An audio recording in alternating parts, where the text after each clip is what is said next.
Well, let's guide you in this video so you get the right teapot lid for the teapot you're trying to get a replacement for. This is for the large 2.25 pint large Old Country Roses teapot made by Royal Albert. It will fit teapots made throughout the production period, so the early 1962 to 72 marks and the later right the way up to 2004 and beyond, because they didn't change the dimensions on this. We've put the lower rim diameter, which is this measurement here, so the bit that actually fits into the top of the teapot, that's what we've measured for you here, and the total height, so that you can judge it against there.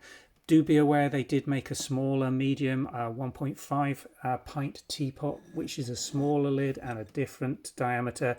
So before you purchase this, please check those rim diameters to make sure this is the right one and you have the larger of the two Royal Albert Old Country Rose teapots that you're looking for a replacement lid for.